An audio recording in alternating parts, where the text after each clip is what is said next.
Siempre, siempre la fe tiene que estar detrás de nuestras acciones. Y si la fe no está detrás de nuestras acciones, no estamos agradando a Dios. Es imposible. La palabra imposible, insisto, significa que no hay posibilidad alguna de agradar a Dios de otra manera. Fíjense qué importante es esta conferencia. Y a continuación dice el Espíritu Santo, porque es necesario, o es implícito, que el que se acerca a Dios, ¿cómo nos acercamos a Dios? Creyendo que Él existe.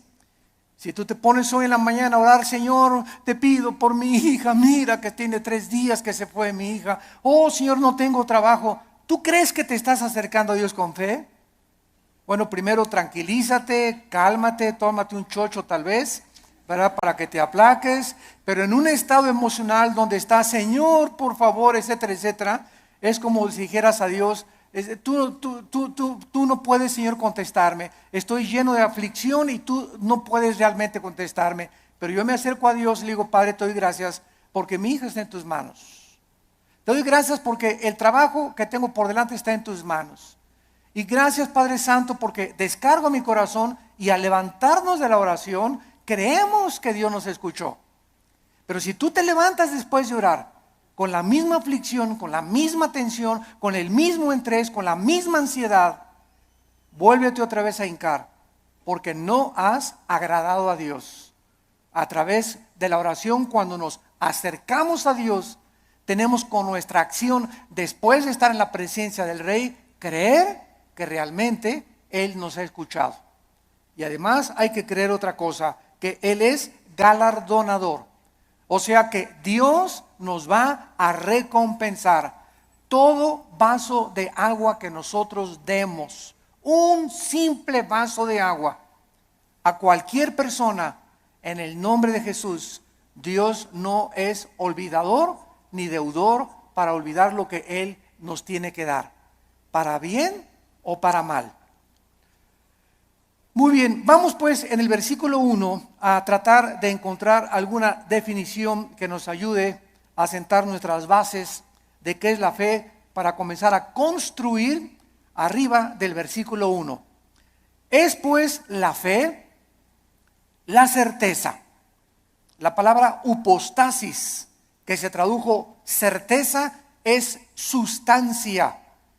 La fe es una sustancia, es algo real, es una seguridad. ¿De qué cosa? De algo que viene. De algo, no de algo que tienes ya. Porque si lo tienes ya, ya no es fe. Entonces la fe está relacionada con el futuro. Siempre, siempre con algo que no tienes y que viene.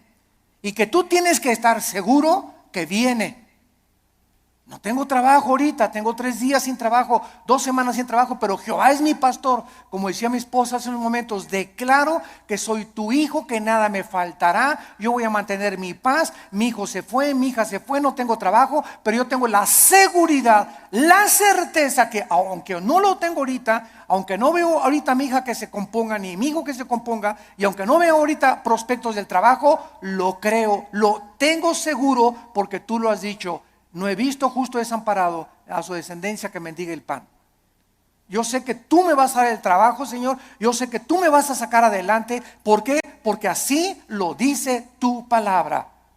Y esta seguridad que tú tienes, dice a continuación, es una convicción, aunque tú no lo estás viendo.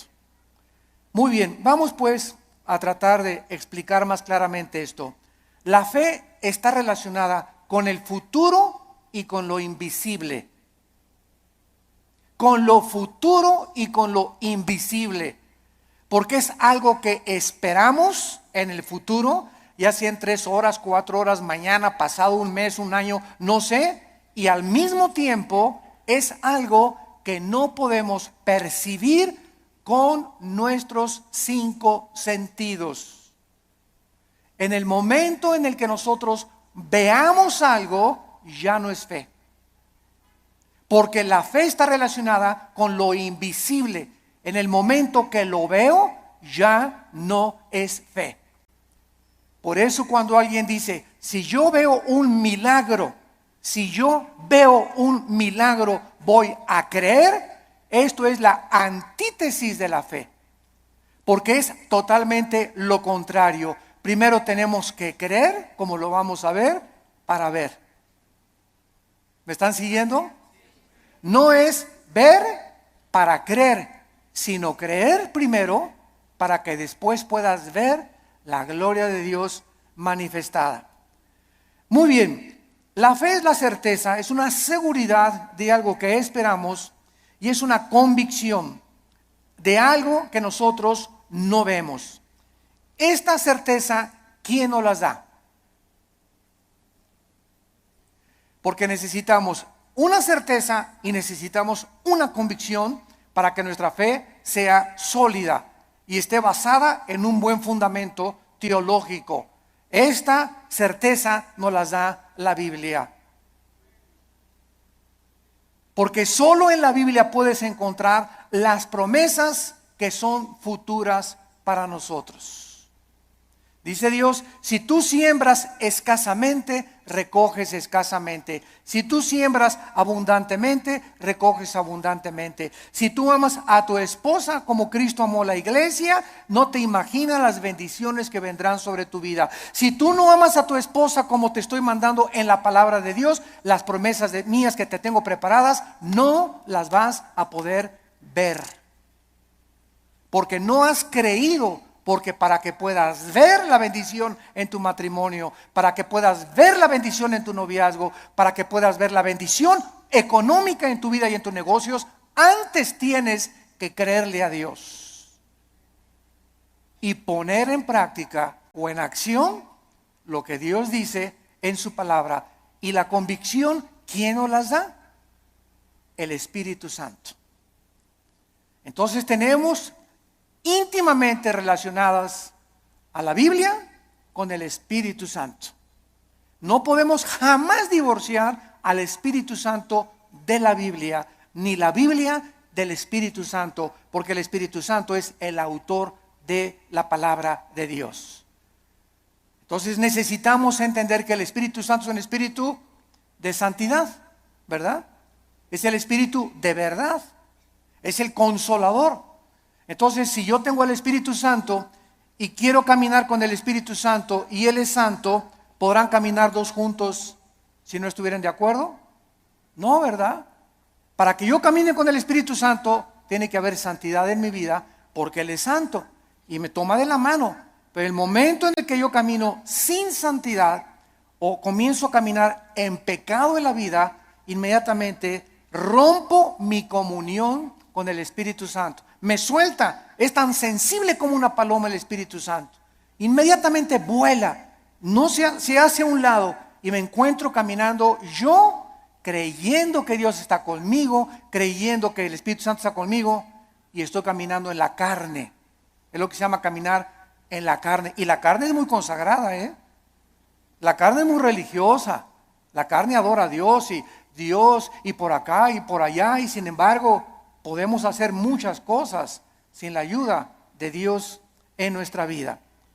Muy bien, veamos ahora que entonces la fe está relacionada con dos realidades eternas e invisibles, con Dios y su palabra.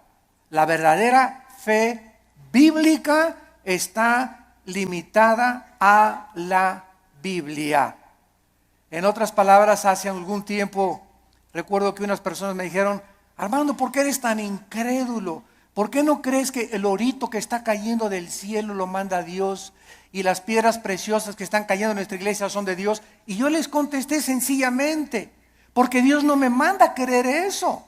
Yo creo lo que la Biblia dice, pero el hecho de creer cualquier fenómeno o cualquier acción, aunque sea milagrosa, no implica que sea de Dios. Porque el diablo puede hacer fenómenos y puede hacer milagros también. Entonces, no me pueden nadie catalogar, ni tampoco a ti clasificarte como que eres un incrédulo y no lo crees. Claro que lo creo, pero si está en la palabra de Dios.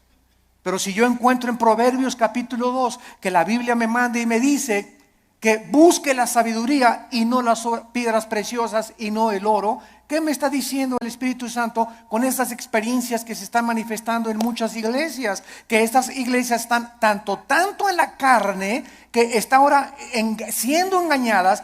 Pues quieren eso, quieren circo, maroma y teatro, quieren ver milagros, pues eso les voy a dar, como hizo Dios con los judíos en el desierto. ¿Quieren comida? Pues se las voy a dar hasta que les llegue hasta aquí. Y los atascó de codornices hasta que los volvieron el estómago. Este es un juicio de Dios.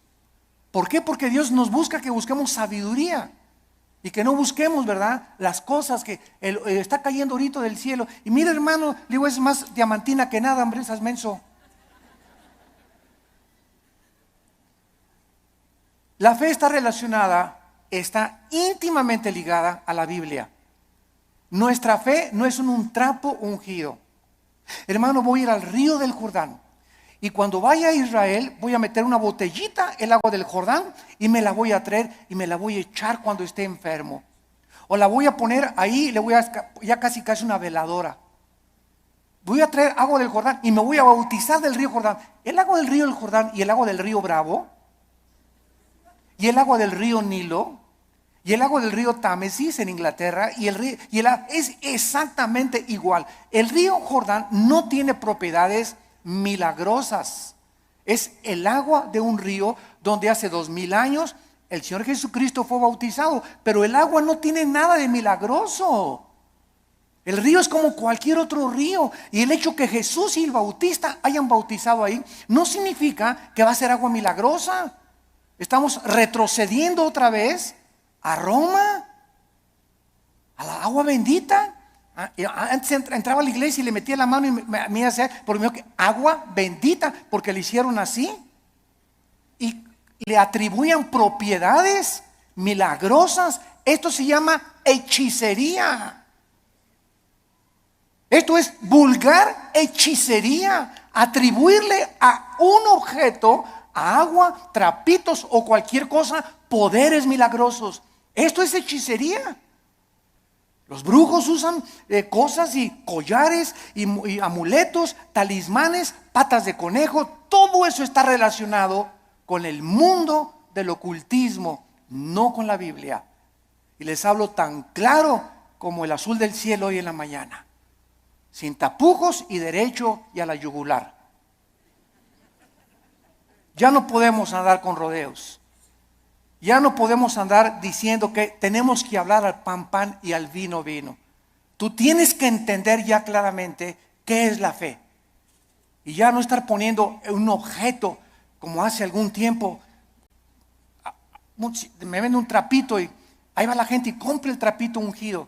O te mando este anillo que lo compré en Jerusalén. O este collar que tiene propiedades y porque este predicador en tal parte lo anunció, y van y lo compran y se lo cuelgan y le atribuyen propiedades milagrosas. O ponen el trapito debajo de la almohada y se les va a quitar el dolor de cabeza, o va a traer que la maldición se va a ir de su casa. Todo eso está relacionado con el mundo de la hechicería. Eso ya no es fe. Y esa hechicería está entrando a las iglesias cristianas. ¿Por qué? Bueno, hace 2000 años en la iglesia de Gálatas, en Gálatas 5, versículo 1, el apóstol Pablo, si alguien no lo cree, les dice a los Gálatas, ¿quién los fascinó para no oír la verdad? Y esa palabra fascinar en el griego es hechizar. La iglesia de Galacia estaba hechizada, estaba controlada por demonios que habían entrado en falsos maestros y pastores que esta iglesia tenía y que les estaba enseñando a los cristianos. Es que no es suficiente la muerte de Cristo, necesitas circuncidarte, no necesitas poner árbol de Navidad, no necesitas hacer estas cosas, necesitas ahora agregarle a la obra de la cruz algo extra. Cuando la Biblia dice que cuando Cristo murió en la cruz del Calvario, se finí, caput, se acabó, consumado es. No hay nada que agregarle a la muerte de Cristo para el perdón que hemos recibido. Tratar de, después de la gracia de Dios, decir que necesitamos hacer ciertas cosas para completar la obra de Cristo, estamos llamándole que fue incompleta la muerte de Cristo. Y esto es una herejía. Hace algún tiempo, bueno, más bien no algún tiempo, hace algunos días, me entrevistaron en un programa de televisión. Y una de las preguntas que siempre me hacen en Colombia, en Guatemala, donde quiera que voy es, ¿qué se pierde la salvación? Siempre me preguntan esa pregunta. ¿Por qué? Porque el 65-70% de la cristiandad cree que se pierde la salvación. ¿De dónde sacaron esta doctrina? De un hombre llamado Jacobo Arminio, que enseñó, y porque hay 5 versículos de la Biblia, nada más 5 contra más de 500 versículos en la Biblia que enseñan que la salvación no se puede perder. Además que es ilógico teológicamente. Entonces, estos 5 versículos parecen enseñar que la salvación se pierde, como si que te borraré del libro de la vida y que te apartaré y la rama, Juan 15, serán cortados, etcétera, etcétera, que parece indicar que la salvación se pierde. O 2 de Pedro capítulo 2, 22 al 24, que el perro regresa a su vómito, la puerca lavada a lavarse en el lodo. Pero sin embargo, cuando estudiamos estos versículos, nos damos cuenta que los sacaron de su contexto. Miren, es tan simple como esto. Cuando una persona dice que se pierde la salvación, ¿qué está diciendo? Síganme con cuidado. Está diciendo que al llegar al cielo, Pedro le va a decir, a ver, Pancho Pantera, ¿por qué te voy a dejar entrar al cielo? Y tú le vas a contestar, por la gracia de Dios, más me porté bien. Igual a la salvación. Eso es lo que se está diciendo. O sea, que la gracia de Dios no fue suficiente. Ahora que ya soy salvo, necesito portarme bien, porque si no me porto bien, pierdo la salvación. Entonces, ¿qué salvación nos dio Dios? ¿Temporal o eterna? Dicen Hebreos 9 y Hebreos 10 que nos hizo eternamente perfectos y santificados. En el momento que recibes a Cristo, recibes la eternidad. Estamos ya en el reino de Dios espiritualmente. La eternidad está dentro de nosotros ya. Pero, y ahora en segundo lugar, ¿por cuántos pecados? Apunta todo esto para que te defiendas. ¿Por cuántos pecados murió Cristo en la cruz? ¿Por los pasados, por los presentes o por los futuros? Por los pasados, los presentes y los futuros. Entonces, si existe un pecado que diga que nos hace perder la salvación, Cristo tendría que volver a morir. Cristo tendría que volver a pagar por ese pecado que te hizo perder la salvación. Porque la muerte de Cristo solamente te perdonó los pasados, pero los que tú cometas, tú eres responsable. Y si hay alguno que cometas, entonces Cristo tiene que volver a morir. Y entonces ya Cristo no murió por los pecados pasados, presentes y futuros, sino solamente por los pasados. Porque los que estás cometiendo, tendría Cristo que estar muriendo muchas veces para estar pagando por ellos. Ahora, si tú cometiste un pecado que te hace perder la salvación, la pregunta de los 64,000 pesos es, ¿cuál es, Pancho? ¿Qué pecado nos hace perder la salvación? Dice 1 de Juan, ¿la sangre de Cristo nos limpia? Solo de algunos. Eso dice, ni el homosexualismo, ni el divorcio, ni el transexualismo, ni el robo, ni el crimen, ni el asesinato, ninguno de estos pecados es el pecado imperdonable. Ninguno de estos pecados es la blasfemia contra el Espíritu Santo. El único pecado que no tiene perdón no lo pueden cometer los cristianos, solo los no cristianos, que es la blasfemia contra el Espíritu, rechazar la gracia de Dios. Hechos 7, 51 y 52, que es el pecado que cometieron los fariseos. Que después de ver, después de oír al Hijo de Dios, después de oír la predicación de la palabra, no te quiero, no te quiero, no te quiero. Pero un cristiano, 1 Corintios 12, 2, no puede por el Espíritu ni siquiera blasfemar o maldecir al Espíritu Santo. Antes de ser cristianos, todos blasfemamos el nombre de Dios. Todos blasfemamos contra el Espíritu Santo antes de ser cristianos, ¿no es verdad? Todos cometimos pecados tremendos. Ahora, cuando nos muramos, otra pregunta, cuando nos muramos, ¿cuántos van a morir perfectos? ¿Dónde está San Anastasio por aquí? o Santa Rita de Casia, cuando muramos vamos a morir en pecado. A lo mejor hoy en la mañana le grité a mi esposo y me muero a las 2 de la tarde, ya me morí en pecado. A lo mejor hiciste una mentira a las 3 de la tarde y te da un ataque al corazón a las 7 de la noche, ya te moriste en pecado. Te pasaste un alto, ya te moriste en pecado si chocas. Todos nos vamos a morir con algún cierto de pecado, pero esos pecados ya fueron puestos en la cruz del Calvario. Entonces tendríamos que ir al purgatorio para pagar por esos pecados con los que morimos y no los pudimos confesar. Todo esto es absurdo y irracional teológicamente. Y podemos continuar así con los pactos, con la gracia. ¿Qué es la gracia, no? Entonces decir que se pierde la salvación es decir que es la gracia más portarme bien o hacer buenas obras para poder entrar al cielo. La fórmula está equivocada totalmente. Estás reprobado químicamente en la teología. La fórmula es la gracia más nada igual a la salvación. Las buenas obras que nosotros hacemos no son para salvarnos. Ya Cristo pagó por todas mis malas obras pasadas, presentes y futuras. Mis buenas obras que ahora hacemos, síganme con cuidado, Virgen del Socorro. Las buenas obras que nosotros hacemos después de la salvación solamente son para la entrega de recompensas o la pérdida de recompensas en el tribunal de Cristo. El cristiano ya no va a ser juzgado por sus obras en cuanto a la salvación, sino en cuanto a las recompensas. Y la fidelidad va a ser altamente recompensada por Dios, un vaso de agua que hayamos dado, lo que hemos hecho en el nombre de Dios, pero no está relacionado ya con la salvación. Ya hemos sido justificados por la fe, ya hemos sido santificados y ya hemos sido glorificados desde antes de la fundación del mundo.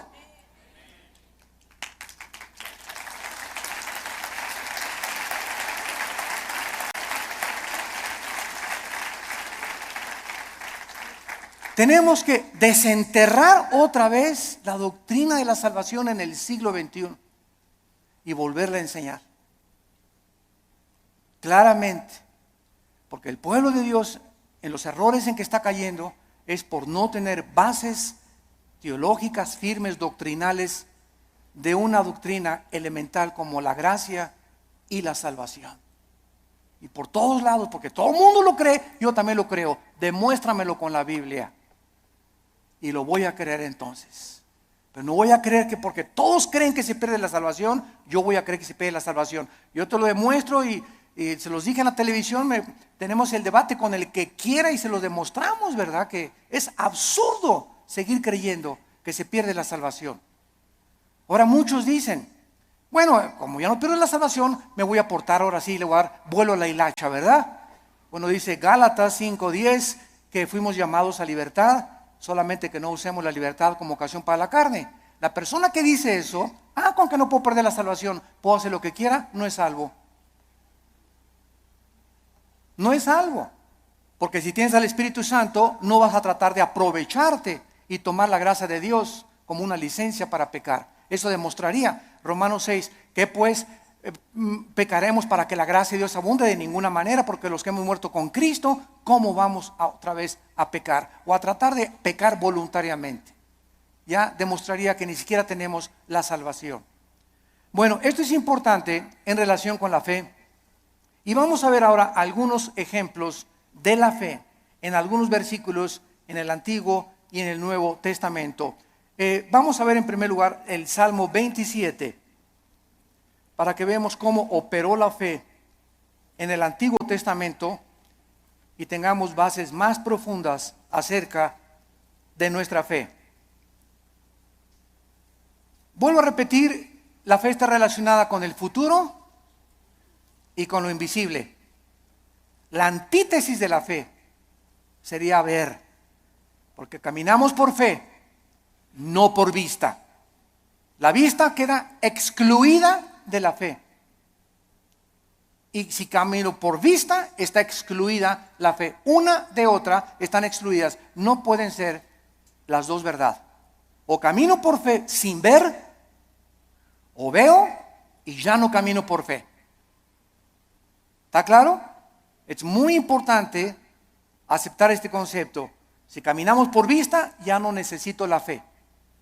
Si camino por fe, no necesito la vista. Cada una excluye, insisto, la otra. Esto es contrario a lo que el mundo dice. Ver para creer. Esa es la filosofía del mundo. Esa es la dimensión en la que el mundo se mueve. Nosotros hemos entrado a otra dimensión totalmente que dice lo contrario, que necesito primero creer para poder ver. Dice el Salmo 27, versículo 13, cuando David se encontraba afligido, perseguido por Saúl, sin trabajo, escondido en una cueva, criticado, sus hijos de David se volvieron contra él. Bueno, el pobre David, ¿verdad?, tenía todo tipo de tribulaciones iguales a las que tenemos muchos de nosotros. Y David nos manifiesta y nos exhibe una verdad preciosa. Y dice el Salmo 27:13, hubiera yo desmayado, me hubiera tirado la toalla, me hubiera yo desalentado, ya hubiera querido ya ni siquiera ser cristiano, ya ni siquiera quería ir a la iglesia, ya estaba harto. Si yo hubiera mantenido esta actitud mental, hubiera yo desmayado. Me hubiera tirado ya al suelo, ya no quiero ni siquiera vivir. Estoy harto de todo, de mis papás, de la iglesia, de esto, del gobierno. Y sobran cosas que nos pueden llegar a pensar esto. A menos que, repito, seas San Anselmo. Pero todo cristiano llegamos a estar, ¿verdad?, hasta, decimos vulgarmente en México, hasta el gorro. ¿No te has sentido así? No levante la mano. Porque yo estoy seguro que todos la levantaríamos. Si no has experimentado esto, lo vas a experimentar cuando estés casado, o cuando no estés, o cuando nazcan los hijos, o cuando nazcan los nietos, pero todos, hay muchas épocas en la vida en la que nos llegamos a sentir tan oprimidos por los problemas que ya no quisiéramos ni siquiera vivir. ¿Quiénes son los suicidas? Las personas que se les ha cerrado totalmente el mundo, se han sentido sin ninguna ventana, sin ninguna luz, sin ninguna esperanza, sin ninguna solución más que dejar de vivir. Escaparse por una puerta falsa. Y dice David que él había llegado a esa situación. Y entonces encontramos lo que lo salvó: si no creyera. Si no creyera, ¿qué veré? Primero, ¿qué cosa? Creyó. Y después venía la vista. Si yo no hubiera creído que voy a salir de esta situación y que Dios me va a mandar otro esposo, otro novio, que viene el trabajo, si yo no hubiera creído en las promesas de Dios, ya desde cuándo me hubiera aventado desde el puente hasta abajo. ¿Qué es lo que nos sostiene? Creer lo que Dios nos ha dicho. Esa es la fe, lo que nos ha dicho en su palabra. Hubiera yo desmayado si no creyese. Y dice 1 de Pedro 1:5 que somos guardados por el poder de Dios mediante la fe. En otras palabras, cuando nos encontremos así, y créame que muchas veces al mes yo llego así en la noche, en la mañana cuando me levanto, con el Señor, cansado, ¿verdad?, con problemas, presiones emocionales, el mundo, el petróleo, la caída del dólar, problemas aquí, problemas allá, familiares. Bueno, sobran cosas para desalentarnos en la vida, sobran cosas para amargarnos, sobran cosas para desilusionarnos. Entonces ahí es cuando, en lugar de que te desmayes y te rindas y digas, tiro la toalla, me bajo del caballo, ya no quiero, andamos así con el caballo, cayéndonos del caballo. En ese momento recuerdo, oh Señor, tú eres poderoso, tú eres grande, soberano, y comienzas a sentir otra vez en el caballo y agarras las riendas. Señor, aunque no lo vea, y aunque vea todo que se está cayendo y no vea soluciones y vea el cuadro oscuro a mi alrededor, oh Dios, yo sé que tal vez hoy en la tarde o mañana veré tu bondad. Me vas a sacar del pozo de la desesperación. Me vas a pintar un nuevo futuro. Vas a solucionar mis problemas. Y por eso sigo en mi caballo y rajámonos pinto. Cónchele velocidad. Y vamos adelante. No te me rajes, México lindo y querido.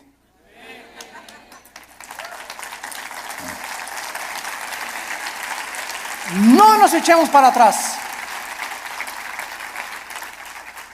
Vamos 2-0. Pues ya. Puro gringote de 1.90, 1.95. No, ya no la hacemos. ¿Cómo que no la hacemos? ¿Cómo que no? Ya, ándele, ¿cómo que no la hacemos? Y eso de veras nos infunde ánimo. Porque es un cuadro físico de lo que espiritualmente debemos hacer nosotros. Crecernos al castigo. Ya no hay trabajo. Y nadie me quiere. Y me dicen risitos de oro, pero tengo nariz de corcholata. ¿Sabes una cosa?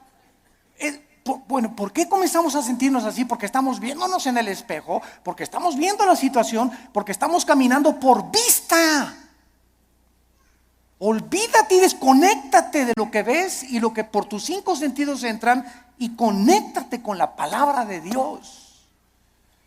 Diario ven a la Biblia en la mañana, cargar las pilas, la energía. Chupa la fuerza espiritual que Dios tiene para nosotros, que es la que nos va a sostener. Nos separamos de la Biblia y nos vamos al suelo. Hebreos 11:27, otro ejemplo en el Nuevo Testamento de Moisés. Hebreos 11:27 dice así: por la fe, por creer lo que Dios había dicho, porque la fe nunca la desconectemos de la Biblia. Por creer lo que Dios ya había revelado en su palabra en el Antiguo Testamento, Moisés dejó Egipto. Si él hubiera sido guiado por sus emociones, vean ustedes, el temor, que es el más grande enemigo de la fe. El temor. El temor es la antítesis de la fe, es lo opuesto de la fe. Si o Moisés hubiera dicho, el rey, si me voy me va a mandar los soldados, me mata, me corta la cabeza, él es el emperador de Egipto. Pero Moisés no vio al emperador de Egipto, no el temor que comenzó a meterse, porque el temor así entra como la termita, ¿verdad? Y comenzamos a sentir así que, y el temor, y comenzamos hasta a sudar frío. Y comenzamos a temblar por el temor, y saldrá esto, y saldrá de la operación mi abuelita, y podremos, y dejamos que nos domine esta emoción, comenzamos a alejarnos de Dios, y comenzamos a perder el poder de Dios que está viviendo por fe. Moisés dijo, antes de tenerle miedo al faraón, antes de tenerle miedo a su abogado, antes de tenerle miedo a mi suegro, antes de tenerle miedo a mi ex esposo, antes de tener miedo de nada ni de nadie en este mundo, tengo temor de Dios. Y eso fue lo que hizo Moisés. No vio el temor del emperador, los ejércitos que tenía, y dejó Egipto. No fue gobernado por el temor, sino creyó lo que Dios le había dicho y venció sus emociones. Porque se sostuvo como viendo físicamente a Dios. ¿Eso dice? Este está en tercera de Pancho 3:1.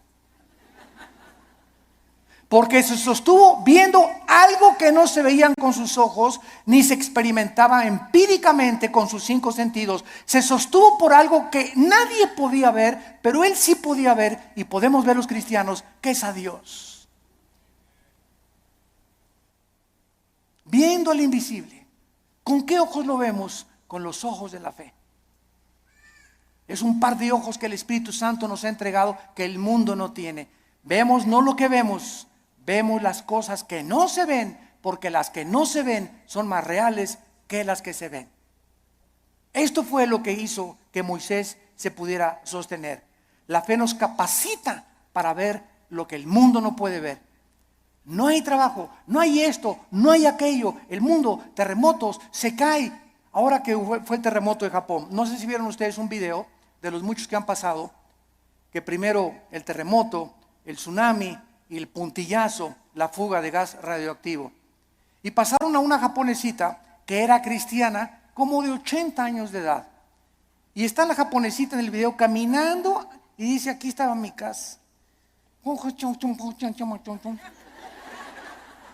Y para todos lados estaba viendo, y ahí estaban mis hijos, y ahí vivía mi sobrino, y se queda la japonesita como de 80 años de edad, sin nada ni nadie en el mundo, ni una cobija donde acostarse, y se hace así las cabezas y dice, pero tú me seguirás sosteniendo. Bueno, las lágrimas comenzaron a caer de mis ojos. Pero fue así una cosa, ¿verdad? Para poner una película. Ahí estaba mi familia, ahí estaban mis papás, ahí estaban mis hijos, mis nietos, aquí estaba mi casa. No hay nada. Imagínate, de la noche a la mañana quedarte sin familia, ni vecinos, ni papá, ni mamá, ni nada. Y levantar los ojos, pero tú me seguirás sosteniendo. Esa es la fe. Sostenidos viendo lo que no se ve, con los ojos y la seguridad y la certeza y la convicción de lo que Dios ha dicho, no te dejaré ni te desampararé, aunque se acabe todo a tu alrededor. Veamos ahora en Juan capítulo 11. Juan capítulo 11, versículo 39 y 40. Se muere Lázaro. La familia de Lázaro eran las hermanas Marta y María. Marta es un ejemplo de la mujer afanada, María un ejemplo de la mujer que se acerca a Dios. Pero las dos nos representan a todos nosotros. No porque te digas Marta va a ser afanada, ¿verdad? Pero es un ejemplo solamente de que todos nosotros padecemos esta debilidad, de que muchas veces queremos ver para creer y tenemos que dominar esa tentación y ese impulso de nuestra antigua naturaleza. Entonces aquí en Juan 11:39 dijo Jesús, quiten la piedra. Marta, la hermana del que había muerto, dijo, Señor, y ella, porque es de 4 días. Jesús le dijo, ¿no te he dicho que si crees, verás? Ahí está otra vez. Marta, tú no tenías que haber visto que se alivió ahorita. Hemos llegado al punto que lo dejé morir, porque Cristo dejó morir a Lázaro. ¿Se acuerdan que cuando le avisaron? Señor, Lázaro se está muriendo. ¿No hizo caso? Y era el mejor amigo de Jesús y la familia que lo hospedaba y le daba de comer a Jesús, y tenía según un cuartito especial para Jesús cuando pasaba por ahí Jesús, y no hizo caso Jesús, y Lázaro se murió. Y ya que tenían 3 días, Jesús dice a los discípulos, vamos a donde está Lázaro.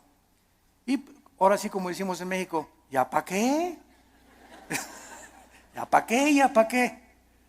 Pues ¿cómo que ya para qué? Pues eso decimos nosotros, pero no lo dice Jesús ni Dios tampoco. Y llega Jesús, los discípulos, ¿ya para qué, Señor? ¿Ya para qué? Ya pierdes tu tiempo. Y es que todo, dice Cristo, lo hice llegar a este punto, y te estoy haciendo llegar a este punto donde pierdas tu trabajo, donde tengas esa enfermedad, donde pases esto. Estoy llevando las cosas al extremo para que cuando estén en el extremo, ahí pueda yo ser grandemente glorificado por tu vida. Yo cuántas personas he visto que se enferman de cáncer y que son sanadas y que dicen, Dios mío, hasta los médicos, pero esto es un milagro. Pero si no hubiera sido esa enfermedad, no hubiera sido glorificado Dios. Si no hubieras perdido tu trabajo y un trabajo te viene milagrosamente, ¿cómo podrías decir, Señor, solo tú pudiste haberme dado este trabajo? Fue un milagro. Así como ayer la selección mexicana fue un milagro que ganara. Pero aquí no se mete, ¿verdad?, la fe. O sea, 2-0 decimos, ya al 2-0, yo ya iba a pagar la televisión. La neta. Dije, ya, otra goliza. ¿Cómo nos vamos a levantar de un 2-0 con estos gigantones de gringos, verdad? Y cuando viene y te das cuenta, ¿no? Que, caray, digo, lo que no parece, se puede convertir en una realidad. Entonces muchas veces Dios deja que lleguemos a ese 2-0 y que parezca que todo está perdido. No está perdido. Porque Él es Dios y Él es alguien que ha dicho, no te dejaré, desampararé, estaré todos los días contigo hasta el fin del mundo. Podemos, aunque perdiere mi padre y mi madre, con todo Jehová no me dejará. Porque Él es nuestro sostén. Y le dice Cristo a Marta, si tú crees, vas a ver la gloria de Dios. Tenemos que ver espiritualmente para poder creer. La gloria no puede venir hasta que no creamos. Por ejemplo, en el área económica, en el área matrimonial, en el área de relaciones sociales, en el área de nuestras amistades, en todo esto se cumple primero creer para ver. Dios le dice a los maridos, amen a su esposa. Tú amas a tu esposa sacrificialmente y comienzas a quitar todas las imágenes de otras mujeres de tu vida, etcétera, etcétera, y ve Dios tu fidelidad mental y espiritual, porque los pensamientos no le engañan a Dios. ¿Qué hace Dios cuando un hijo está haciendo lo que la Biblia dice porque quieres agradar a Dios? Te bendice. No te imaginas cómo te bendice. Señor, pero que tú ya tiene 20 kilos de más, Señor. ¿Cómo tú? ¿No puedes cambiar una llanta vieja por una nueva? Como dicen en Guanajuato, ¿verdad? Y sabes una cosa, que cuando estamos casados no es solamente la pasión. La pasión dura la luna de miel 3 o 4 días y dura también en el triunfo del amor. Pero todas esas pasiones que tú ves y esos enganches que se dan en esas cosas no duran. Y claro que nos seguimos besando y todo, ¿verdad? Pero entonces ya entras al matrimonio y ya entras a un nivel donde no solamente es pura pasión, hay problemas y bajadas y comienzas a entrar a una madurez donde maduras con tu esposa y te das cuenta que es una relación que tiene que durar toda la vida hasta que la muerte nos separe, porque está basada en un cordón de 3 dobleces, que es Jesucristo. Entonces ya no está basada tanto en el físico como en una relación espiritual, porque los matrimonios que duran son los matrimonios que los dos son discípulos de Cristo.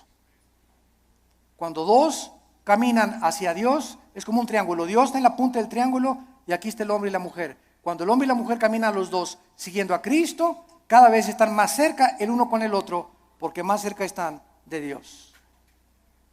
Y ya podemos vencer esas cosas de cámbiame, la verdad. O es que no vas a tener Miss México toda tu vida. ¿Qué querías, verdad? ¿Que tu esposa te durara así? Tiene que dar a los 50 años tu esposa, a los 60 años tu esposa, el cuerpo se deforma, igual él tiene panza de Santa Claus ya también, ¿verdad? Pero nos seguimos queriendo. Entonces nuestra antigua naturaleza demanda ver para creer, puesto que depende de los sentidos, pero no de la palabra de Dios. Y vemos en penúltimo lugar 2 de Corintios 4. 2 de Corintios 4, versículos 17 al 18. Y dice el apóstol Pablo, esto es tremendo. Estamos tratando de encontrar la fe en el Antiguo y en el Nuevo Testamento en algunos pocos versículos. 2 de Corintios 4, 16 y 17 al 18. Por tanto, otra vez dice Pablo, no desmayamos. Qué peligroso es darnos por vencidos. Qué peligroso es tirar la toalla en la vida cristiana. Qué peligroso es desesperarnos. Qué peligrosísimo es desanimarnos. Qué peligroso es. Porque cuando un cristiano es animado, se te viene una horda de demonios que van a agravar tu situación, se va a convertir en una cosa crónica en tu mente, vas a comenzar a sufrir unas depresiones. Las personas que sufren de depresión continua, todos somos deprimidos de vez en cuando, pero cuando somos deprimidos ya 3, 4, 5 días deprimido, estás bajo ataque del maligno. Porque el fruto del Espíritu es paz, gozo y amor. ¿Por qué has llegado a esa situación que estás así, que ni te toquen porque brincas? Porque tienes una semana, 2, 3 semanas que te soltaste la palabra. Y comienzas a desmayar porque no estás aferrado a la palabra de vida. Por tanto, no desmayamos, dice el apóstol Pablo. Antes, aunque nuestro cuerpo exterior se va desgastando, el interior, no obstante, se renueva de día en día. ¿Saben ustedes que lo peor que existe para una persona es verse en el espejo? Bueno, claro que tenemos que peinarnos, ¿verdad? Y rasurarnos, etcétera, etcétera. Pero cuando ves, ya tengo 50 años, viejito, ya. No, ya tengo 70, ya para qué, ya voy de salida. ¿Cómo que vas de salida a los 70 años? Ya tengo 80, ya voy de salida, ya para qué. ¿Cómo que vas de 80? A los 80 años Moisés fue llamado por Dios. A los 80 años Caleb le dijo a Josué, dame más montañas para conquistar. Cuando comenzamos a vernos físicamente, no, pues es que dicen que a los 60, a los 70 se deteriora el cuerpo. Eso dice la ciencia, pero dice uno de los salmos que cuando nosotros confiamos en Dios, seremos fructíferos como las palmeras, tendremos fuerzas como las del búfalo y creceremos como los cedros del Líbano para continuar anunciando la justicia de Dios. ¡Qué viejo ni qué viejo! Dejemos que nuestro cuerpo se siga desgastando. Yo les he hablado tantas veces de nuestra abuela materna que murió hace algún tiempo, de 97 años de edad. Mi abuelita, 97 años de edad, no usaba bastón. Nunca se convirtió a los casi 80 años de edad, después de haber sido 30 años presidenta de la Acción Católica de México. A los 80 años de edad, vivió todavía 17 años más a los 97 en sus 5 sentidos. Y se levantaba a las 7 de la mañana, se emperifollaba y se ponía su loción Sanborns, se cubría todo, ¿verdad?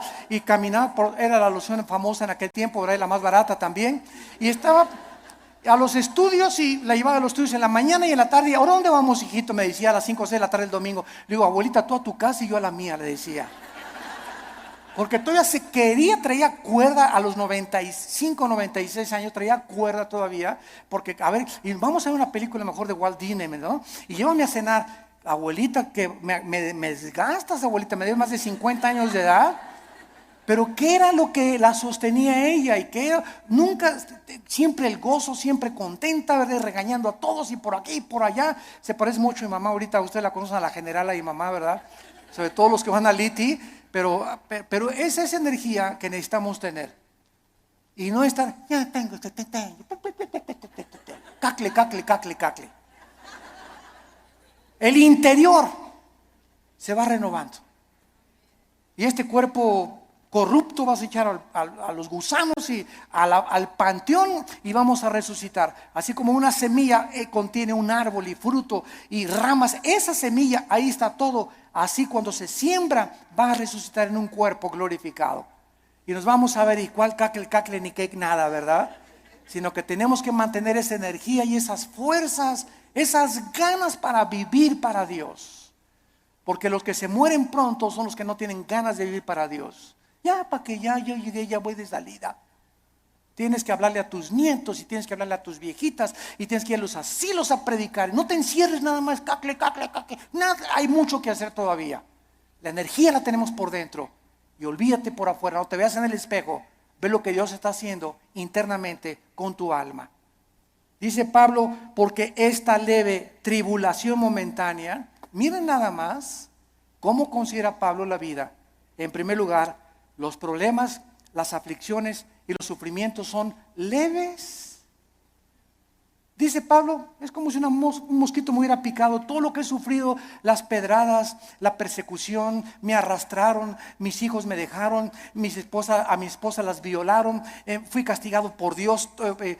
David y Pablo, todo lo que sufrió y lo encerraron en la cárcel, todo ha sido leve y además temporal, momentáneo, porque Pablo no veía y como un perro, pobre de mí. Ya no me quieren ni mis nietos, me quieren, se acuerdan de mí. Ya nadie me quiere. Y comienza a ser como un perro ahí en el rincón.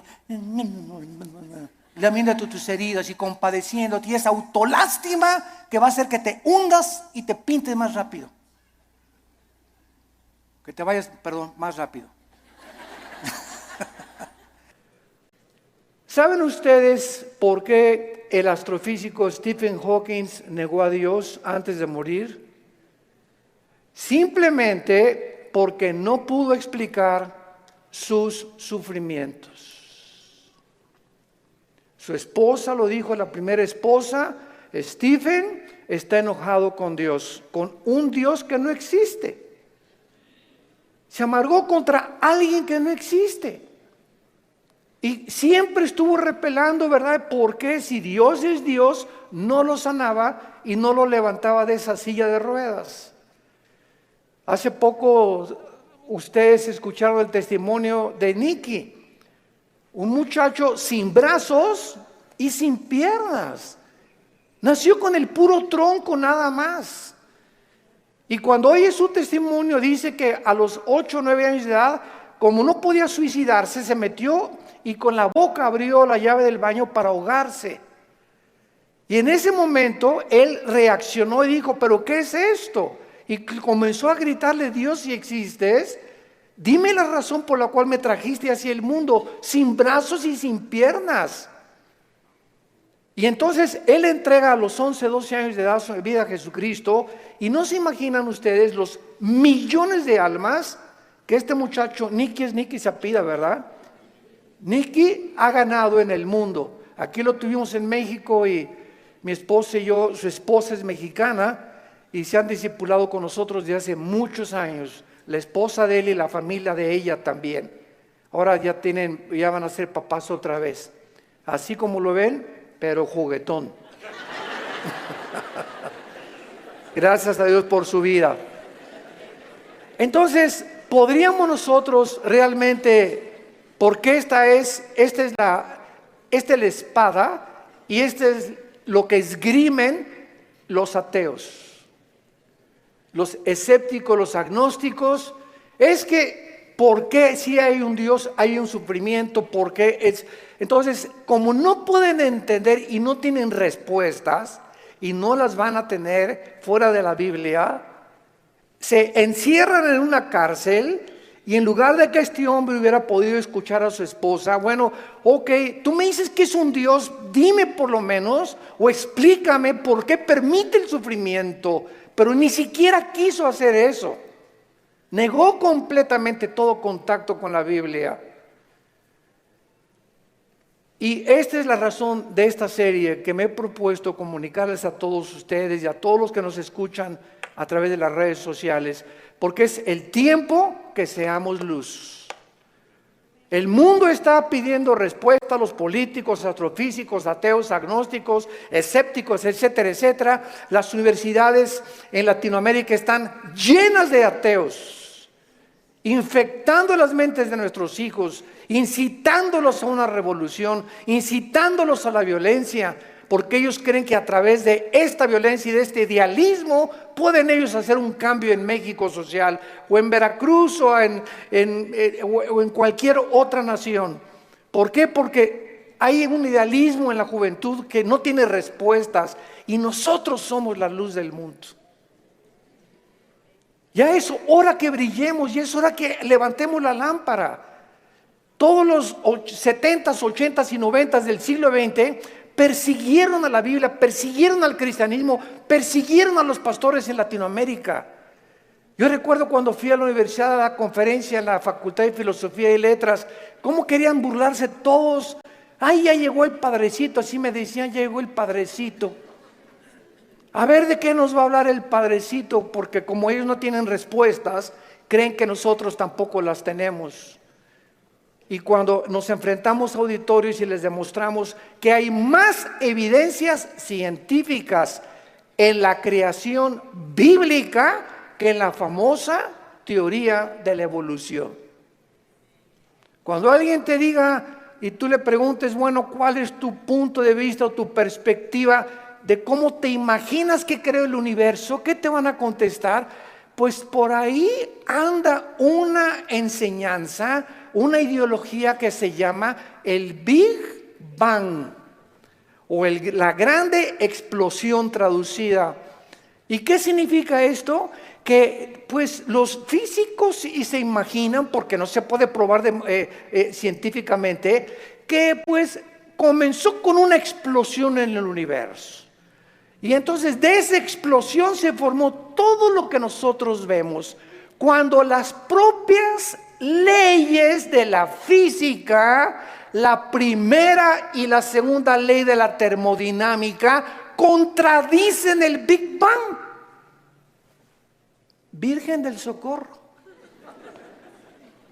Me atrevo a decir esto.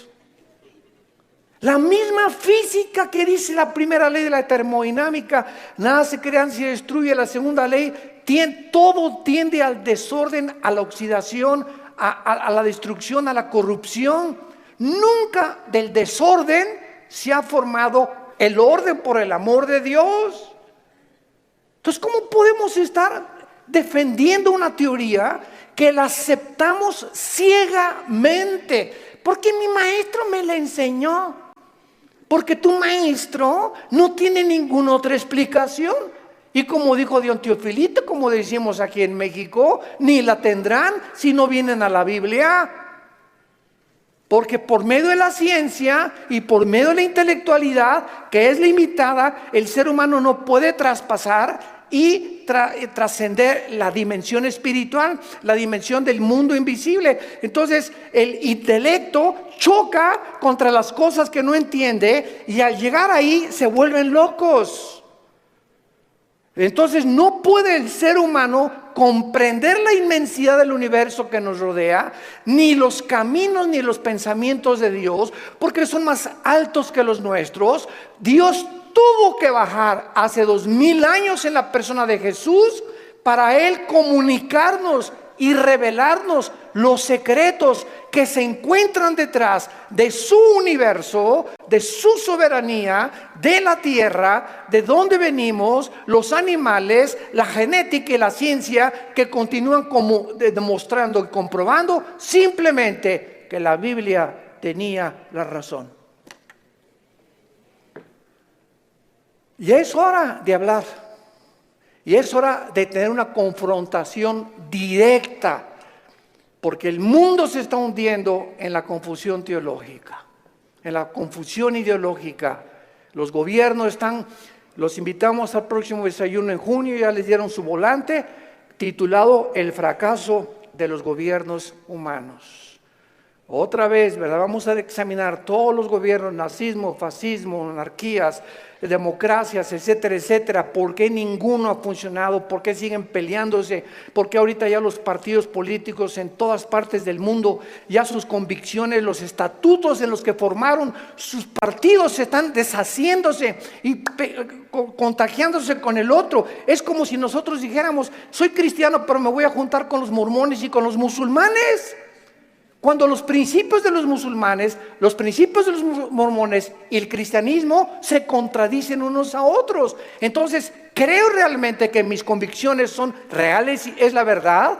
¿O necesito otras ideologías porque no estoy seguro de lo que yo creo? Es una tristeza, se están derrumbando ante nuestros ojos todas las ideologías y todas las filosofías del mundo. Los sistemas de pensamiento están confundidísimos como jamás lo habían estado. Gubernamentalmente, teológicamente, filosóficamente, económicamente, es una confusión en el mundo tremenda. Es el estrés por el cual vive la gente. Es una incertidumbre de dónde está la verdad, dónde está la luz, quién tiene la verdad. Tú dices que en aquella religión, tú dices que en aquella religión. Discúlpame, en ninguna religión en la persona de Jesucristo. Porque tú puedes tener X religión sin tener la verdad, ni tener al Hijo de Dios en tu vida. Él fue el que vino y nos dijo, no los católicos, no los evangélicos, no los nazarenos, no los mormones. Jesús dijo, yo soy la verdad. Y cuando Él entra a tu vida, se te caen las vendas. Y de alguna forma el entendimiento se nos comienza a expandir. Y solo Dios, el Espíritu Santo, puede hacer que nuestra mente se abra para que cuando vengamos a la Biblia podamos entender, porque la Biblia, el autor es el Espíritu Santo, necesito al Espíritu Santo morando en mí para comprender los pensamientos de Dios. Ven a la Biblia sin el Espíritu Santo y vas a chocar contra los pensamientos de Dios, porque el hombre natural no entiende las cosas del Espíritu, porque para él son locura, porque estas cosas no se intelectualizan, estas cosas se disciernen espiritualmente. Veamos estos pasajes a continuación que nos van a servir de base para poder dar una explicación y comenzar ya a levantar la bandera de la fe.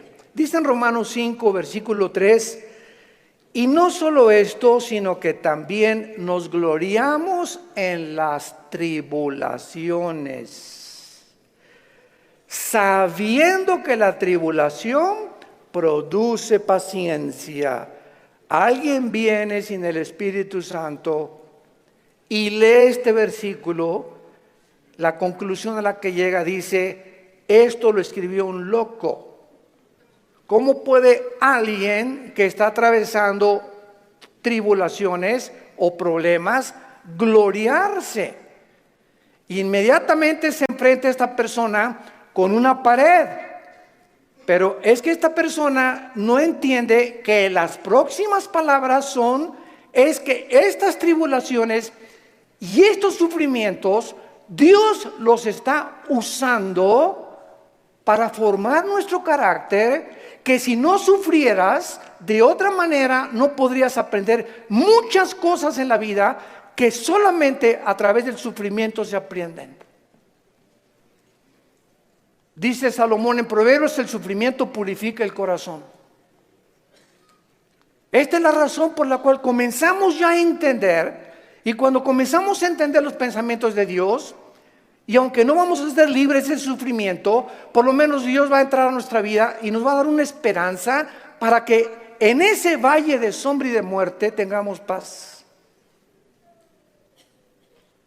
Para que en medio de las tribulaciones que tú estás atravesando y en medio del divorcio que estás ahorita enfrentando y el abandono de tu esposo y el abandono de tu esposa y el abandono de tus padres, por lo menos en medio de ese horno de fuego que tú estás atravesando, Jesús está contigo. Y aunque no se va a acabar hasta que Él venga a todas estas cosas, Él nos da la fuerza para resistir hasta el final con gozo. Y la paciencia solamente es el fruto de las pruebas y las tribulaciones. ¿Se imagina lo que la Biblia dice? ¿Y para qué quiere la paciencia, Señor? Si no tienes paciencia, te vas a casar con el chavo equivocado. Si no tienes paciencia, te vas a casar con la muchacha equivocada. Si no tienes paciencia y eres una persona impulsiva que compras y vendes, etcétera, etcétera, sin meditar ni reflexionar nada, vas a comprar la casa equivocada, el carro equivocado, el viaje que Dios no quería que hicieras lo vas a hacer por tu impaciencia, porque por naturaleza somos impacientes. Entonces la Biblia nos comienza a abrir los ojos y nos dice, espérame tantito, la paciencia es una virtud elemental para que puedas tomar decisiones y no te arrepientas el día de mañana. Pues yo quiero la paciencia, Señor. Viene entonces el fuego de la prueba. No tengas miedo de las tribulaciones. Mi esposo, hermano, parece un martillo conmigo y duro y duro y duro y duro. Hermana, pues mientras más, te está haciendo tu esposito, sin que te des cuenta, estás desarrollando una capacidad para aguantar.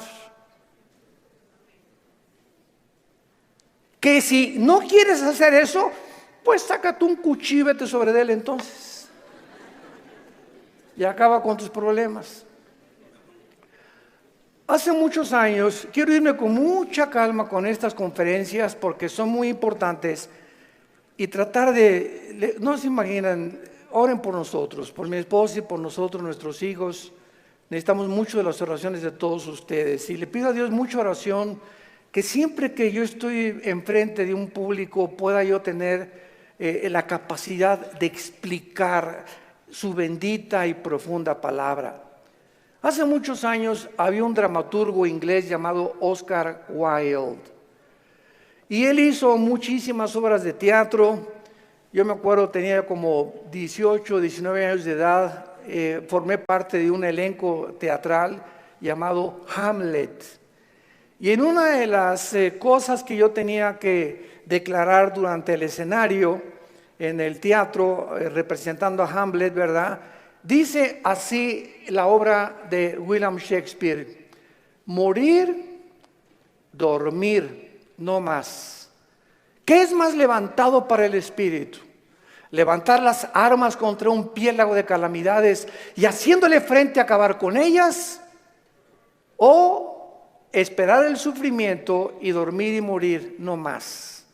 En otras palabras, este dramaturgo, que no era cristiano, pero creía en Dios, Oscar Wilde, y tenía problemas morales, ¿verdad? No nos vamos a meter con eso ahorita. Oscar Wilde pudo entender que la vida es o mueres o vives.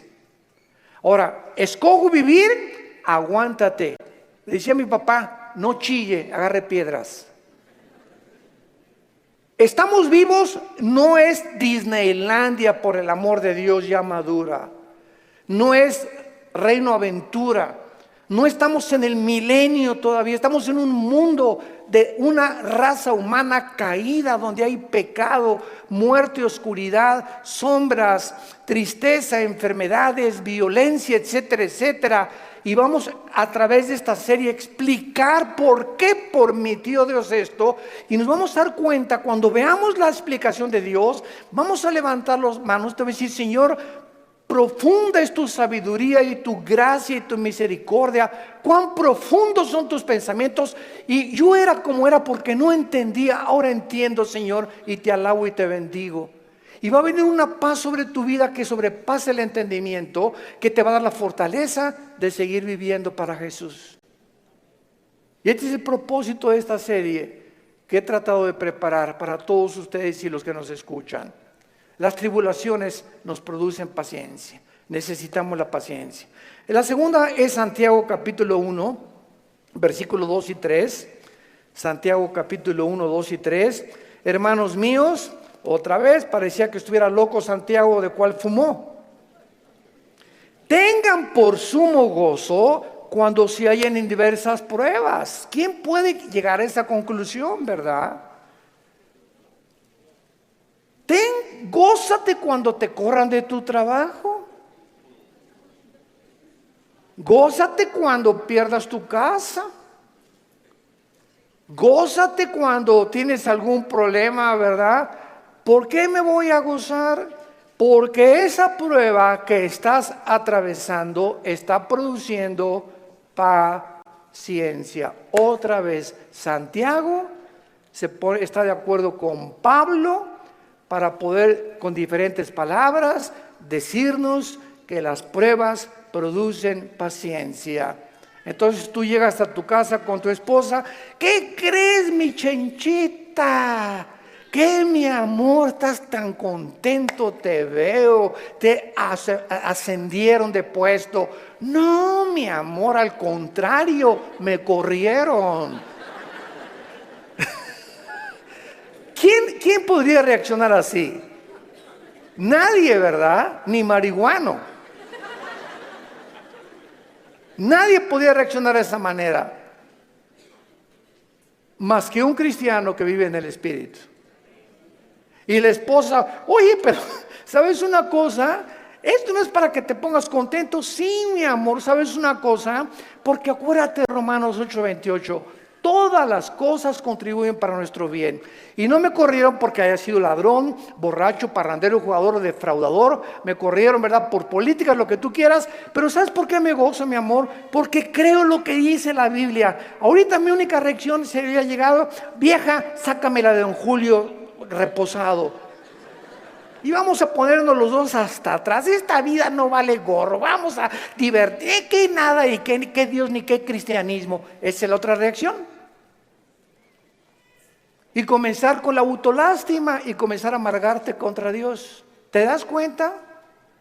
Entonces, en lugar de que tomemos esa actitud, la Biblia nos muestra que nos enfrentemos a los problemas con otra actitud, porque cuando Dios ve que tú enfrentas esa actitud y que tú llegas a tu casa y Señor, gracias, te alabo, yo no entiendo por qué me corrieron, lo único que sé es que tu palabra dice: no desmayes, no tengas miedo, yo soy tu Dios, nunca te dejaré, nunca te abandonaré. Y estoy seguro que viene un trabajo mucho mejor que el que yo tenía. En el momento en el que Dios ve desde el cielo que nuestra reacción aquí en la tierra es diferente a la de los demás seres humanos, Dios nos bendice.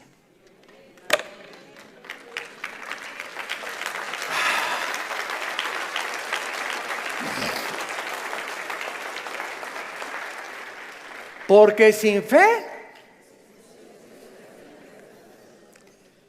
¿y cómo se demuestra la fe?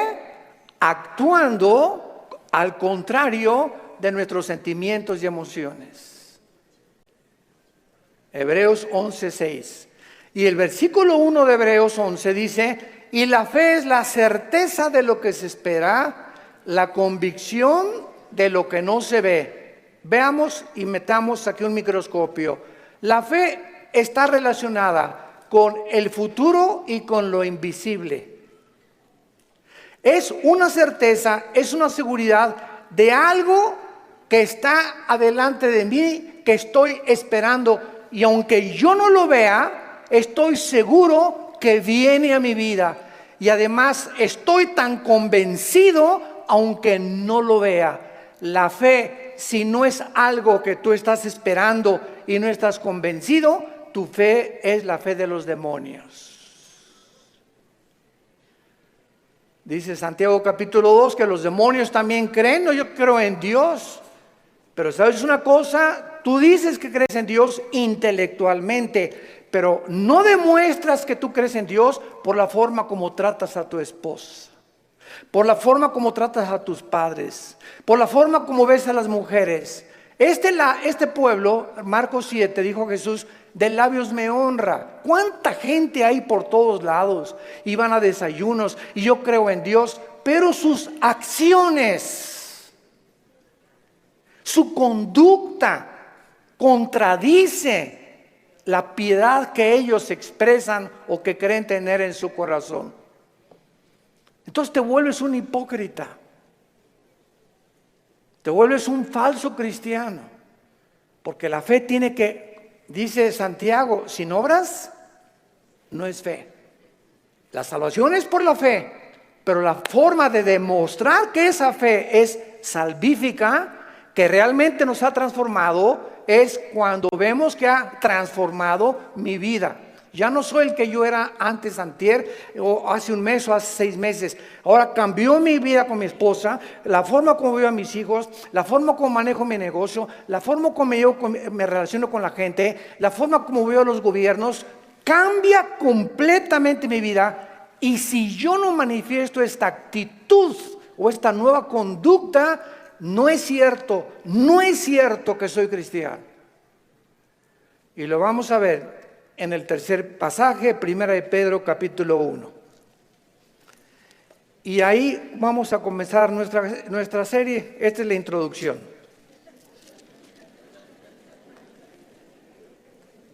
En Primera de Pedro capítulo 1, versículo del 6 al 9, escribe el apóstol Pedro, y los recipientes de esta carta eran judíos perseguidos por Roma. Esta carta fue dirigida a cristianos que están siendo perseguidos o sufriendo por su fe, en lo cual vosotros os alegráis, aunque ahora por un poco de tiempo, si es necesario, tengáis que ser afligidos en diversas pruebas, para que sometida a prueba vuestra fe, mucho más preciosa que el oro, el cual aunque perecedero se prueba, con fuego se hallada en alabanza, gloria y honra, cuando sea manifestado Jesucristo, a quien amáis sin haberle visto, en quien creyendo, aunque ahora no lo veáis, os alegráis con gozo inefable y glorioso, obteniendo el fin de vuestra fe, que es la salvación de vuestras almas. En otras palabras, y este es el tercer principio espiritual de nuestra serie, la fe de todos aquellos que han dicho: Jesús, entra en mi vida. Ayer en el desayuno tuvimos más de 35 decisiones, gracias a Dios, y la gente que hace una decisión por Jesucristo, quiero que lo sepas, tu fe va a ser probada. Tu fe va a ser probada. ¿Y saben ustedes dónde comienza a ser probada? En la familia, con tus hermanos y con tus papás o con tus primos. ¿Por qué? Porque la primera prueba de la fe es la persecución. Ayer nos contaba mi hermano Alejandro, él es el director del Instituto Teológico Internacional, el ITI, y nos contó una anécdota mientras veníamos de Toluca al desayuno en el camino, que yo no la conocía de mi hermano. Y me dice: Armando, tú sabes que cuando yo me convertí, porque él fue el primero en la casa que se convirtió.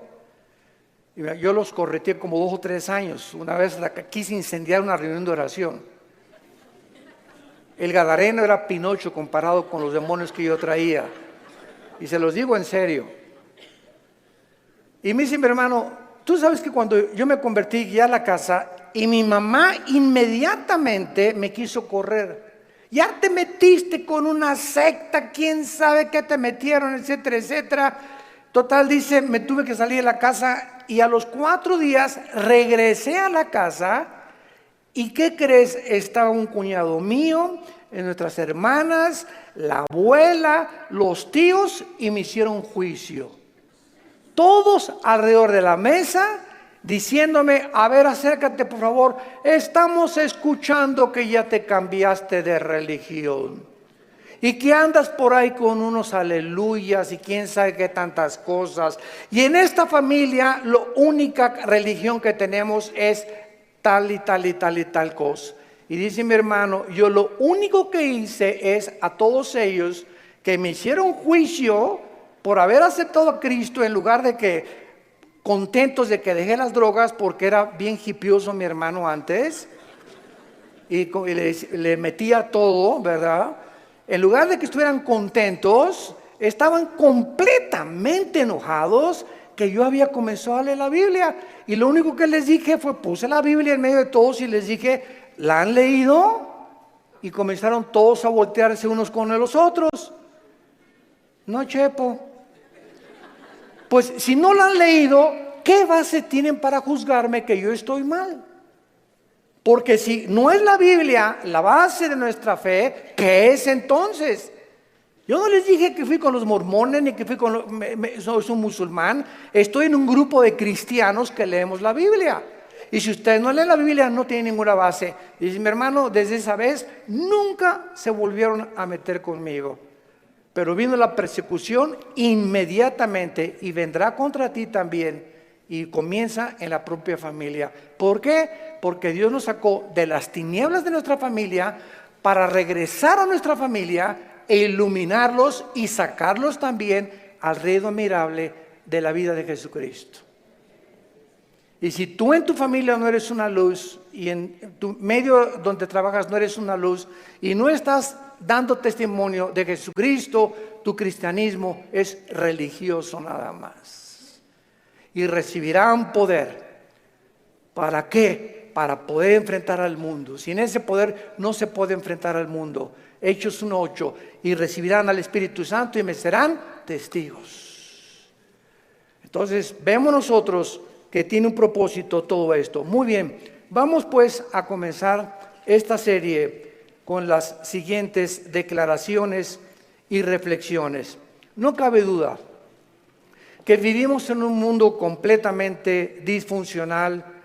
No hay un solo matrimonio funcional.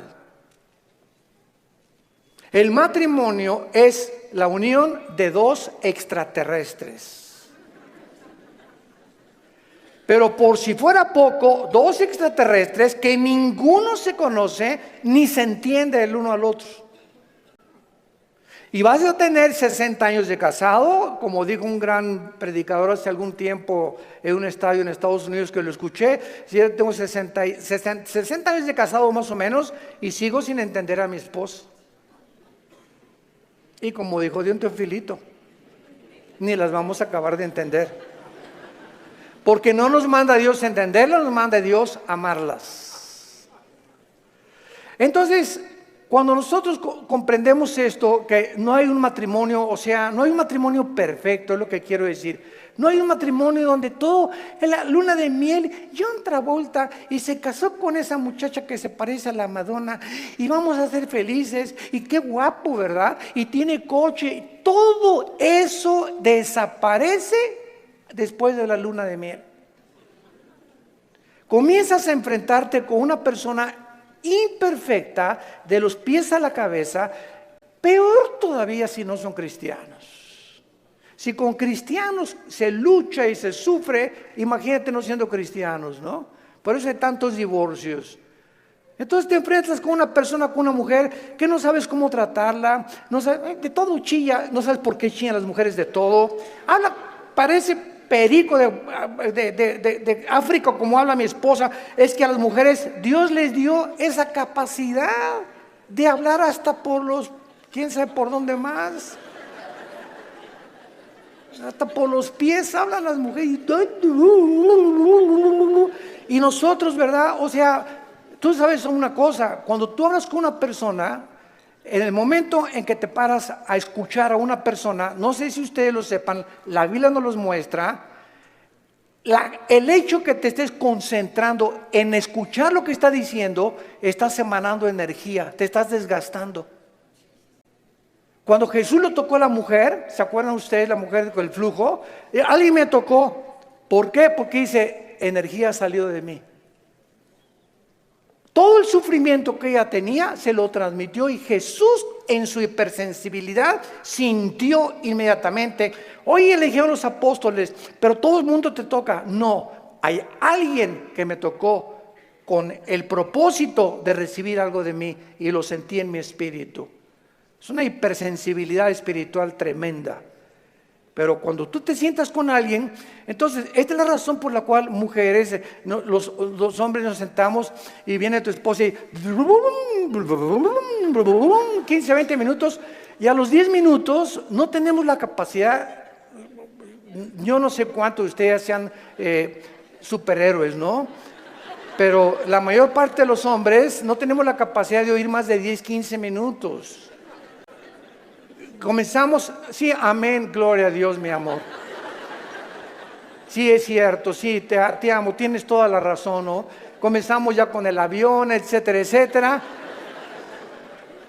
Pero ustedes las mujeres, mi esposa se junta con otra mujer, o cuando se juntan las pastoras, y 6 horas sin parar.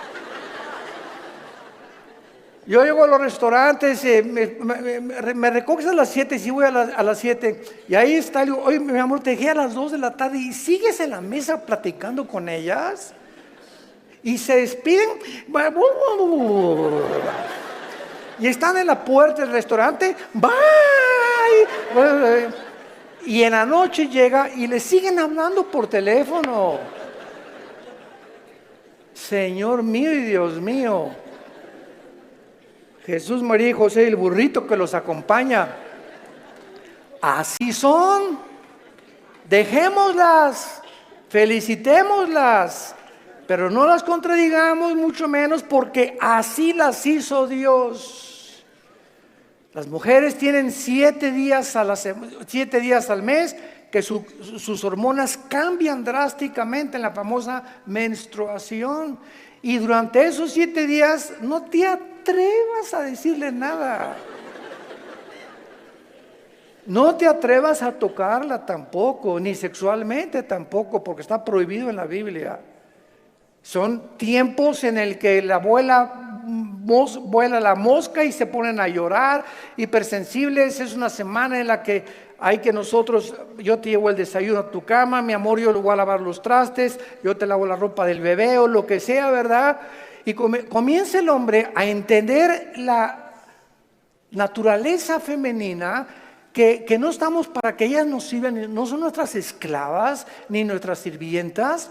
Y cuando comenzamos a darles lo que ellas necesitan, porque las comenzamos a comprender, es cuando vienen las bendiciones de Dios. Es cuando vienen las bendiciones de Dios. ¿Por qué estamos haciendo así? Y no somos mandilones. Eso no es ser mandilón. Lo hacemos porque Dios nos dice: ama a tu mujer como yo te amé desde la cruz, con un amor sacrificial. Y cuando yo veo sacrificarte por tu esposa, te voy a bendecir como no te imaginas. Porque el mal que le hagas a tu esposa se te regresa. Es como un boomerang. Se te regresa, dice en Efesios capítulo 5. Nadie aborreció su propia carne, sino que la cuida y la sustenta como Cristo a la iglesia. El daño, las groserías, los gritos, el adulterio mental que traes contra tu mujer, se te regresa y detiene las bendiciones de Dios. Y vas a comenzarte a encontrar desesperado, ya no te puedes gozar en las pruebas, ni en las tribulaciones, ya no tienes paz, ¿verdad? ¿Por qué? Porque necesitas otra vez venir a la cruz y pedirle perdón a Dios por la forma como has tratado a tu compañera, a tu amante, a tu esposa, a la madre de nuestros hijos. Ahí viene. ¿Por qué lo hacemos? Por la fe. Y sin esta fe es imposible que yo agrade a Dios. Vivimos un mundo disfuncional. Tenemos que entender esto. Y todas estas circunstancias nos hacen volvernos a la pregunta, que es la que vamos a desarrollar en esta serie: ¿por qué Dios no detiene la maldad? Muy buena pregunta, muy válida filosóficamente. ¿Por qué Dios no detiene tanta destrucción y tantos sufrimientos? Es la pregunta que permanece en las mentes de la mayor parte del ateísmo, y muchas veces no solamente los ateos, sino también de los mismos cristianos.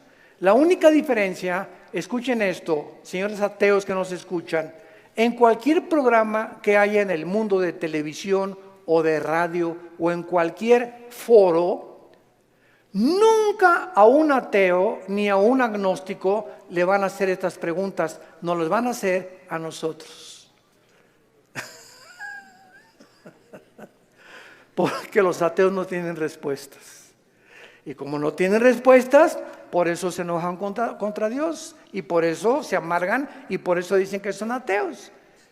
Entonces, si el mundo va a cuestionar a algún ser humano para que le responda, no va a ir con los ateos, van a ir con nosotros. A ver, ¿tú qué te dices, cristianito? Dime esto y esto y esto. Hace mucho les conté un incidente que lo he repetido así. Una vez estaba platicando sobre el ateísmo en el Hotel María Isabel.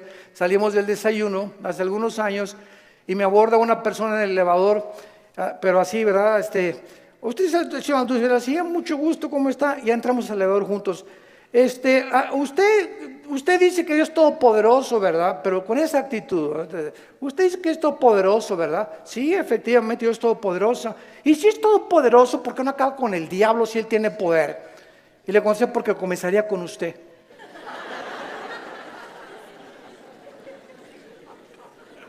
Dele gracias a Dios.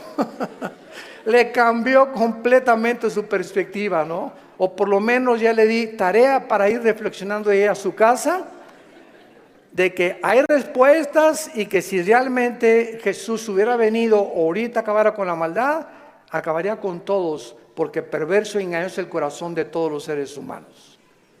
Entonces démosle gracias a Dios que no lo ha hecho y que en su paciencia, dice en 2 de Pedro capítulo 3, está esperando para que todos o la mayor parte de los seres humanos se arrepientan antes de que juzgue severamente este mundo. Muy bien, entonces por causa de no tener estas respuestas que demandan sus mentes finitas, cuando una persona astrofísico, ateo, demandan respuestas, no se ponen en la posición honesta de decir, bueno, ok, yo ando buscando por qué el sufrimiento y la maldad, pero me voy a poner en una posición honesta. Yo soy un ser humano, amén, lo soy. Si soy un ser humano y si existe Dios, es lógico, vamos a decir una línea lógica elemental, es lógico que sea un ser sobrenatural y sería imposible poder comprender los pensamientos, así como un niño no comprende los pensamientos de su padre, ni de un filósofo. Aunque es el mismo cerebro, no está desarrollado el niño de 6 años como el de uno de 25 años de edad. Entonces, siguiendo esta línea de lógica, si existe un Dios, tiene que ser mucho, mucho más grande. Entonces, yo estoy ante un universo lleno de misterios, estamos llenos de misterios. Si hay extraterrestres, si no hay extraterrestres, si existen los hoyos negros, si no los hoyos negros, si es el otro, cómo comenzó el universo, de dónde venimos, bla, bla, bla. Estamos llenos de misterios. Entonces, estos misterios no voy nunca a comprenderlos con la mente de caracol que tengo, porque si existe Dios, es un ser hiperdimensional. ¿Qué necesito? Buscar dónde lo puedo encontrar. Si existe un Dios, ¿dónde lo puedo encontrar? Entonces hay mucha gente honesta intelectualmente que se envuelve en religiones. Entonces, por eso Sigmund Freud, el padre del psicoanálisis freudiano, dijo es que el ser humano busca a Dios porque tiene miedo a la oscuridad y a lo desconocido. Y entonces este temor inconsciente, escribió Freud, es lo que impulsa a muchos seres humanos a buscar a un Dios. Se equivocó completamente, porque aun cuando fuera así y me está guiando el temor a lo desconocido, dice la Biblia, me encontrarás porque me buscarás con todo tu corazón. Yo les confieso en mi caso particular, a los 25 años de edad me encontraba yo en un momento existencial en mi vida, que estaba yo en el lodo, así estaba yo en el suelo completamente. Anduve buscando en tantas religiones y por acá y por allá, también experimenté con algunas drogas, era borracho, parrandero, jugador, mujeriego, me decían el aventurero de Tlalnepantla, aunque no vivía en Tlalnepantla. Y a través de esta crisis existencial, mi hermano ya se había convertido en mi hermano Alejandro. Y caí de rodillas un día porque los amenacé, llegaba mi hermano con los cristianos, Armando, arrepiéntete, mira, ustedes están locos. Y llegaban ahí, ¿verdad? Y hasta comenzaron a pelar, en ese tiempo se comenzaron a peinar como Jesús, así. Y se ponían hasta unas túnicas blancas y me parecían locos, freaks, como le decimos en inglés, ¿no? Y dije, no, están más locos que nada, es la nueva onda, ¿verdad? Y peace and love y todo así, amorosos y todo, no me convencían. Hasta que llegó esta crisis existencial en mi vida, en la que ya no tuve más que hacer, intenté quitarme la vida 2 veces, ya no quería vivir, dije, no hay propósito, significado en mi vida. Y en esa crisis caí a las 4 o 5 de la mañana, recordando las palabras que siempre mi hermano antes de irse a la casa oraban por mí. Y esas oraciones que hacían por mí en la casa me llegaron a tocar las fibras más sin que yo lo supiera, movieron mi espíritu. Y me levantó el Señor, creo, a las 3, 4 de la mañana y caí de rodillas. Le dije, Dios, si tú existes, te necesito. No sé quién eres, pero yo te necesito si tú existes. Y si es verdad que es tu hijo, al quien tú escogiste y en quien el cual tenías tu complacencia y lo mandaste para que lo oyéramos a Jesús, no dijiste que oyéramos a Buda, ni a Mahatma Gandhi, ni a Mahoma. Tú dijiste a él oír. Si es Jesús, yo lo necesito en mi vida. Le hablé a mi hermano a las 4 de la mañana, pasó por mí a las 5 de la mañana, me llevó a la casa de un misionero bautista con un corazón impresionante por el amor de las almas, y ahí estuve yo en un mes de febrero, marzo, ¿verdad?, de 1974, caí de rodillas junto al piano, que era un músico misionero, y le grité a Dios. Me comenzó con la Biblia: por cuanto todos han pecado y son apartados de la gloria de Dios, la paga del pecado es la muerte. Juan 3:16, Dios te ama, etcétera, etcétera. Y comencé a llorar y a llorar y a llorar y a llorar durante 40 minutos llorando. Y yo no sabía ni por qué lloraba, pero estaba llorando. Sentía que eran capas que se me quitaban así encima.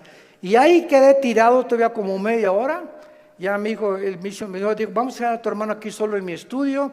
Ya salí yo y sentí como que me habían quitado, ¿verdad?, todas las frustraciones y desilusiones y traiciones que traía, y mentiras de todo lo que, programas virulentos que el mundo me puso. Y fue la forma en la que Jesús me dijo: ¿verdad? Tú eres a quien tú estás persiguiendo. Y de ahí en entonces, ¿verdad?, mi vida fue cambiada radicalmente. Yo supe que había llegado al final de mi vida y que si Él era Jesús, yo tenía que dedicar mi vida a Él. No había ninguna aventura más grande en la cual un hombre pueda aventurarse a vivir más que conocer a Dios. No hay una aventura más grande. Conocerle es el más grandioso afecto de nuestros sentidos, y amarle el más grande de nuestros propósitos. A los 3 años de que comencé a trabajar yo en la hotelería, era gerente del hotel, el que acabamos de ir ahorita en la reunión de los pastores en Acapulco, enfrente de la Diana. Estuve de gerente como 1 año, gerente en el Hotel Camino Real de Polanco, etcétera, etcétera. Y le dije a Dios: me voy de misionero. Yo creí que Dios me había llamado para otra cosa. Me fui de misionero y me fui a la sierra de Oaxaca, entre la costa chica y la costa grande, entre Oaxaca y Guerrero. 3 años durmiendo en pisos de adobe.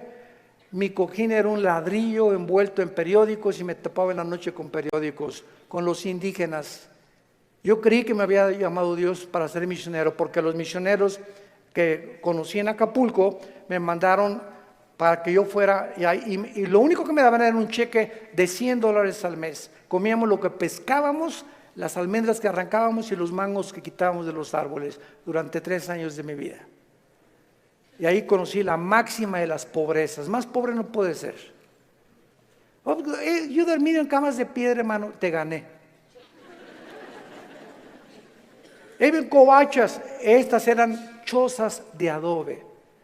Y además había un pueblo ahí que se llamaba El Ciruelo, cerca de Tejucunicuilapa, en la Costa Chica, que era de leprosos. Y me acuerdo que un día me dijeron: es que ¿por qué están tapados así? Es que son leprosos. Y yo creí a las 2 de la mañana que Dios me había llamado a morir con lepra. Y le dije a las 2 de la mañana: Dios, si ese es mi destino, Señor, aquí estoy. Yo no sabía ni qué contagios era la lepra, ni conocía mucho de la lepra, pero yo creí que Dios me había llamado para morir como un leproso. Y ya, ¿verdad?, pasaron los 3 años, regresé a Acapulco, comencé a predicar, a fundar movimientos de estudios bíblicos en las casas. En 1979 la organización del famoso evangelista, que vamos a orar por él, Luis Palau, se está muriendo de cáncer, por cierto. Tiene cáncer en los pulmones, Luis Palau. Me hablaron a formar parte del equipo de Luis Palau. Del 79, 80 y 81 estuve como evangelista por toda la República, todo Tabasco, Guerrero, Veracruz, pueblito en pueblito, predicando de choza en choza, pueblito. Nos corretearon, nos aventaron piedras, nos aventaron palos, me lastimaron 2 veces, me enfermé con malaria, me enfermé con calentura de 40 grados, etcétera, etcétera. Y todas estas fueron, ¿qué cosa? Pruebas. Dios estaba forjando carácter en mi vida, que era muy importante para lo que más tarde me tenía el que enseñar. Y el secreto, quiero decirles a ustedes, el más grande secreto de la vida es no amargarte. Es el más grande secreto de la vida cristiana. Un cristiano amargado no entra a la tierra de Canaán. No pasas Canaán. Dice en Hebreos 12 que bloquea la gracia de Dios, la amargura.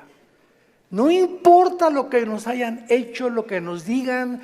Me acuerdo en los 80s cómo nos calumniaron. Me dijeron que me había casado 4 veces, que tenía hijos hasta en Iztapalapa, quién sabe. Bueno, es increíble. Y todavía me dicen que de vez en cuando han oído esos rumores, ¿no? Ya le gané a Salomón. Puras mentiras. Pero el diablo es encargado de verdad de buscar la forma de desprestigiarte, de impedir. Pero ¿sabes una cosa? Que nuestro destino no depende de lo que la gente piensa. Nuestro destino depende de Dios. Y nadie puede arrebatarte ese destino que Dios te ha dado. Nadie, absolutamente nadie.